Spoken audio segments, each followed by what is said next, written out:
I'm so excited for today's video to finally be sharing with you these brand new DIY solid wood nightstands that I made for our master bedroom refresh. If you want to see them come together, stay tuned. This is Whiskey and Whit. My name's Whitney, and on this channel I love to share DIY and budget-friendly home decor, as well as Cricut tips and also wood builds like I'm sharing today. So if you like all things DIY, be sure to hit subscribe down below so you don't miss a future Whiskey and Whit video. Our master bedroom has been the exact same for the past 4 years that we've lived in this house, and this year I decided that I wanted to give it some love. So I've recently made a DIY industrial blanket ladder, which I will link for you, that match these nightstands, as well as this headboard behind me, which will be coming in a future video. What I love about building things yourself is you can get the look exactly how you want, and you can also use the same stain and finish to get it to look like a bedroom set across the board, which is what I did here with the nightstands, the ladder, and then this bed. So let's get building. For this project, we are following plans that I found from Shanty to Chic. I will link that down below. Of all the plans that I have built with lately, these were my favorite just because they explain them super well. So be sure to check that out. All of their information will be linked below so you can check out their plans and follow what we did. A huge bulk of these nightstands is 3/4 inch plywood, and we don't have a table saw. So I wanted to share this rip cut by Craig that Alex recently got a couple projects ago, and you hook it right to your saw and you're able to kind of slide right along like you would with a table saw, but using your hand saw. It works really well for us, and we've used this on a few different projects. So if you don't have a table saw, don't worry, you can use this attachment and it really helps get everything cut down. I would suggest that you need some sawhorses as well as a buddy, like you can see here, to cut everything down, but we followed the measurements on the plan and got all of our pieces of 3/4 inch as well as 1/4 inch plywood cut down.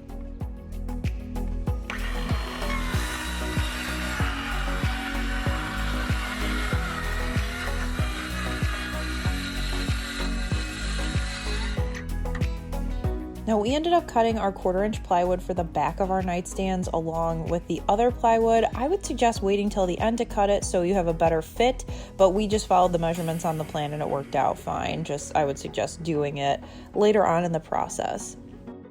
So then we went back to the plans to figure out where we needed to drill our pocket holes, and we are using just a small Craig jig here, but if you've got the larger ones, you can go ahead and use that too. We just use clamps for these, and this one I got as a gift and it works super well for us. It also is nice for storage because we have a really small garage, and so really many hands make light work. Both Alex and I worked on that and got those done. And then I did a quick sand just with a sanding block to get any of the random little pieces off of the edges. I was going to do a full sand later on, which you'll see, but I just didn't want to be working with those with little wood pieces hanging out so I could get poked. So we took both sides of our nightstand, measured up 2 3/4 inches, and got ready to start assembling the box part of the nightstand. So here you've got 4 pocket holes, and you want to make sure that the pocket holes are going to ultimately face the ground. That's the perk of the pocket holes. Well, one of many, but one is that they're hidden. 2 is that it helps make your joints stronger. And so we repeated this step on either side. As you watch this video, you'll see that we made 2 nightstands, obviously, for each side of our bed. So if you are just making one, then disregard. I'll be explaining how we made one, but just if you see 2 things going on, it's because we made 2 of the same nightstands. Once the bottom was on our box, you can kind of see the nightstand is laid on its side here. We put in the middle shelf and decided that we wanted them to be evenly spaced. So we measured, grabbed our level, made sure everything was where we wanted it, and then went through again with the pocket hole screws. We did 3/4 inch pocket holes with 1 1/4 inch pocket hole screws for these.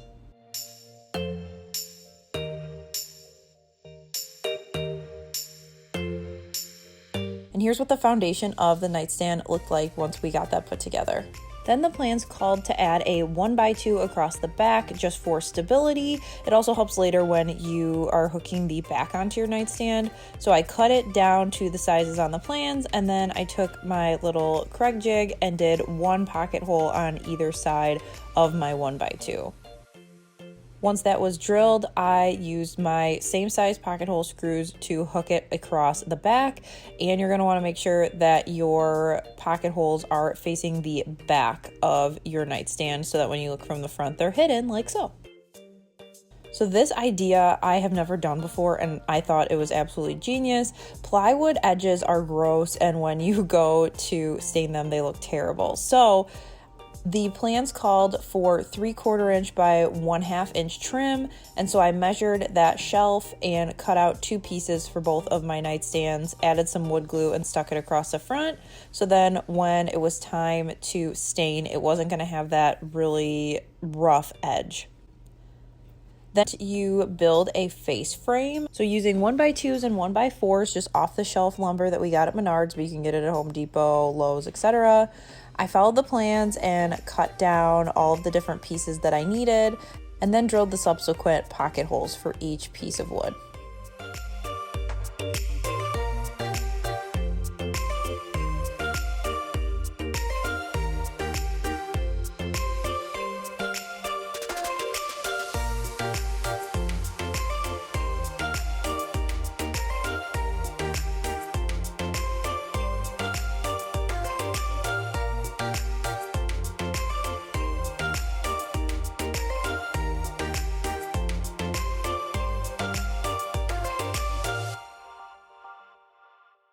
Also on the plans, it called for one of the pieces, which is going to be the top of your face frame for your nightstand, to also have 3 pocket holes across the top, and that will help when you attach the top of your nightstand. So follow the plans there.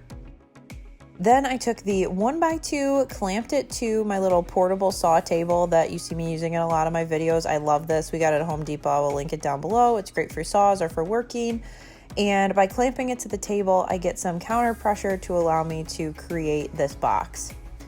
So your 1x2s are the long sides, and align your 1x4s with the top of the 1x2. I clamped it down and then hooked it all the way around. This project actually feels full circle for me because Shanty to Chic projects were the first time that I wanted to get a Craig jig, so I'm shocked it took me that long to do it since I got one, but nonetheless, here we are. Once the frame is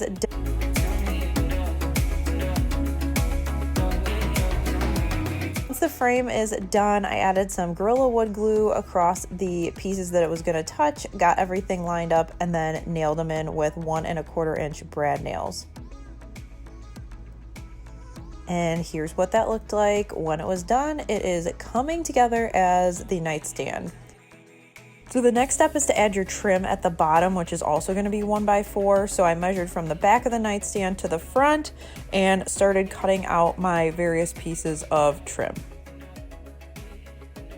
Then once my trim was done, I measured across the front from end to end, similar to how I explained how I do my wood signs, just to make sure that this was going to be the exact measurement. The plans call for 30 inches, and this also needed to be 30 inches, so I was on track with the plans there.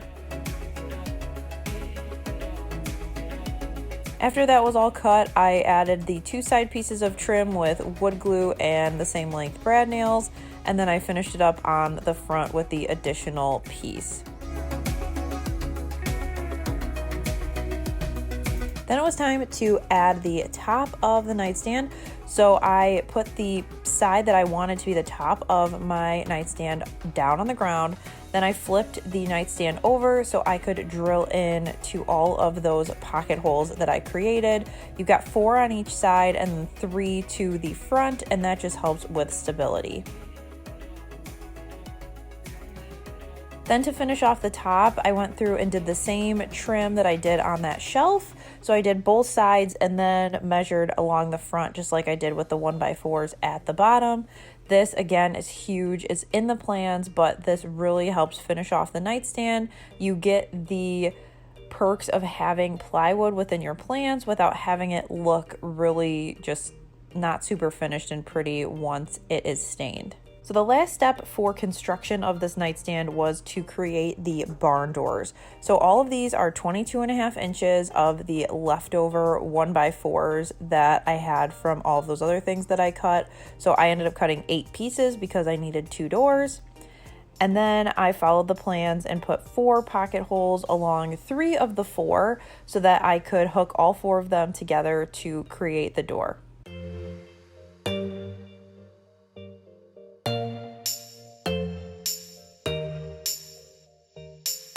Once those holes were drilled, I clamped my first piece without any pocket holes to the end of my table, and then I just added on with screws each piece. So then I had one solid door with the 4 pieces. And here is what everything looks like when you're done building.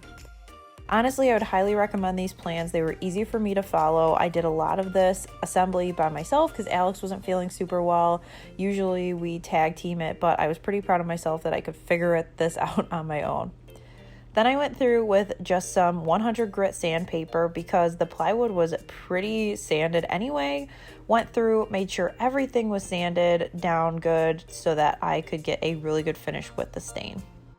Once I was done sanding, I wiped it down to get rid of any of the residue, and then I grabbed this briar smoke stain. This is what I've been using on everything for our new master bedroom, so it looks like one set. And then I also grabbed these staining pads from Home Depot, and they really helped with a big project like this. In any of the corners where I wasn't able to get that staining pad, I just used a little foam brush.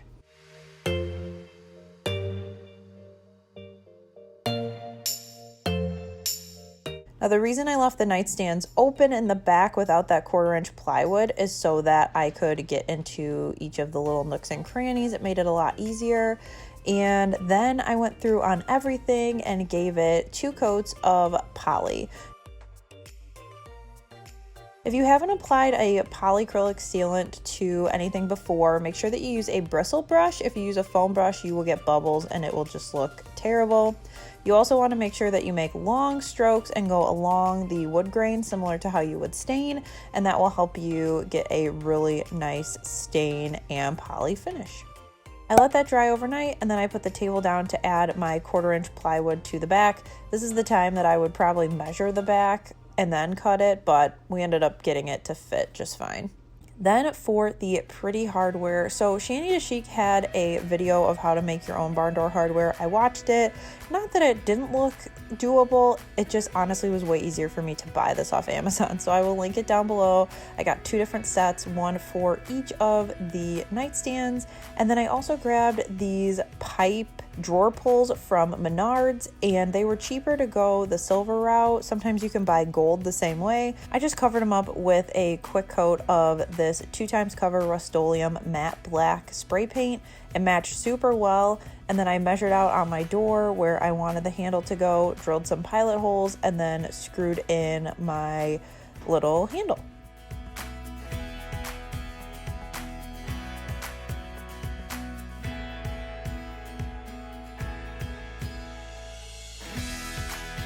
Then it was time to complete the hardware installation on my nightstand.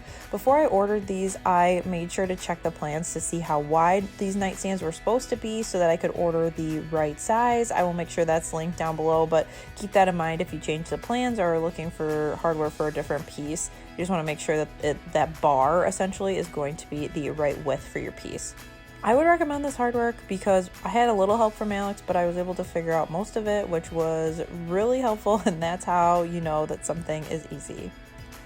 I am incredibly proud of this build, especially like I said, because I was able to tackle a lot of it on my own.